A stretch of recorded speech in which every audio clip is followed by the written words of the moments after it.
Magandang umaga, Vietnam. Ako nga pala si Joben. Sa mga bago pa lang sa aking channel, please don't forget to click the subscribe button at pakihit na rin yung notification bell below para lagi kayong update sa aking newly uploaded videos. In this video ay i-room tour ko kayo dito sa pinag-istihan namin dito sa May Sapa, Vietnam. Ito yung room na tinutuloy namin dito sa May Ladu Homestay. Yan, so room 303. Pasok na tayo. Tuloy po kayo. Yan, di ba ang ganda? Yung design pala na tinutuloy namin dito ay traditional look.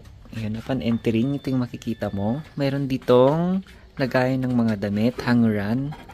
Tapos, ito, ano yan. Ito rin, may sabitan. Nag-provide din sila ng electric fan.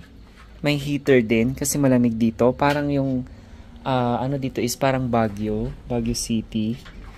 Dito muna tayo. Yan, mayroon ditong water heater, may air blower, kagaya ng sapatos. Ito, yan. Oh. Dito naman yung CR namin. Here. Yung tubig niya hot and cold. Yan, so rainy ano din yung drop niya ng aming shower. Mayroon din exhaust doon. Then, ito, may sabitan din and nag-provide sila ng dalawang towel.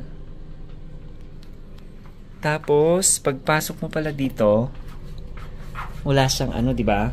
Pure glass siya. Yan. Pero merong cortina pag habang naliligo ka for your privacy, di ba? Basta tayo, dito tayo sa may sink, hand sink. Okay, so meron din silang pa-mirror, oh. Hand sink, meron din ditong sabon. Tapos, may provide sila palang ano, shampoo, tapos buds, itong toothbrush na may toothpaste na. Yan o. Meron din shaver. Bumili pa kami dito. 49,000. Vietnam dong. Tinamid kasi nakita kanina eh. Pero kami nung pabaw kami punta dito, nagbawa na kami ng toothbrush, tapos may toothpaste kaming ganito. Meron din kaming bathtub. Yan, pwede tayong mag-bathtub. Mamayang gabi magbabathtub ako. Kasi matagal siyang punuin eh. Hindi na kaya ng oras. May tour kami mamayang 9 o'clock. Meron din ditong accent chair. Pwede kang magkape-kape. At dito, ayan, lahat ito full of glass. Ito, yan, lahat ng cortina full of glass. Pakita ko sa inyo. Oh, diba? Yung nagawa pa lang sa tabi namin. Yan yung main na building, Ladu Homestay. Ito sa amin annex lang. Kasi overviewing dito, mamay pakita ko sa inyo. Meron din dito isang electric fan, just in case na mainit. Pero yung weather ngayon, malamig. Yan, ito. Yung makikita dito. Yan yung train papuntang Pansipan. Mamaya dyan kami, sasakay. Mapakita ko din ito. Pamibidyohan ko itong namin, accommodation namin. Dyan kami dadaan. Yan. Dito may terrace din. Pag early in the morning, pwede kang magmuni-muni, mag-take ng yung coffee or tea dito. Overlooking yan ng mountain. Yan o. Ang ganda, diba? Dito naman tayo. Yan, so mayroong mirror dito na malaki. Dito sa area na to, mayroong dresser. Dito sa ibabaw ng dresser, mayroon siyang pendant lamp. Pero very dim lang siya habang natutulog zero para makita mo yung pwede mong kunin dito. At ito yung bed namin dito. Apakalaki. 2x2 American size. At meron din silang pa-accent pillow. Ayan o. Ang ganda ng niya, mga design niya dito. Talagang siya. Vintage look. At meron kami makapal na duvet. Ayan. Para hindi kalamigin. Kasi malamig dito pag gabi.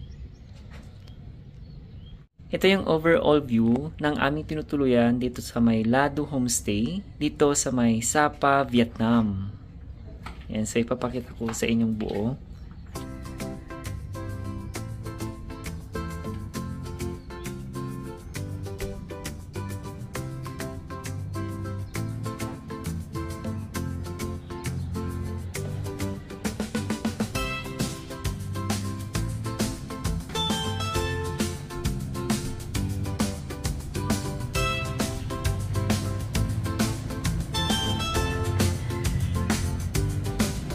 At yan lang yung aking home tour dito sa May Ladu Homestay sa Sapa, Vietnam. Ang binayaran namin dito sa pag-stay ng 2 nights dito sa Mayladu Homestay ay 2,400,000. Pag i-convert natin sa peso ay around 5,200 pesos. At yung sa pagbabayad pala nito, half muna yung binayaran namin. Tapos sa pan-arrival, may reception, ay nagbayad kami yung balance namin.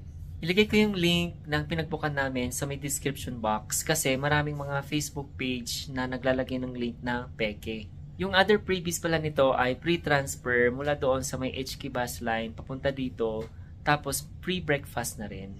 At yan lang yung aking video for today. I hope na nag-enjoy kayo sa video na ito. Sa mga gusto rin pumunta dito ay sa magugustuhan nyo yung mga views at saka yung mga tourist spot dito.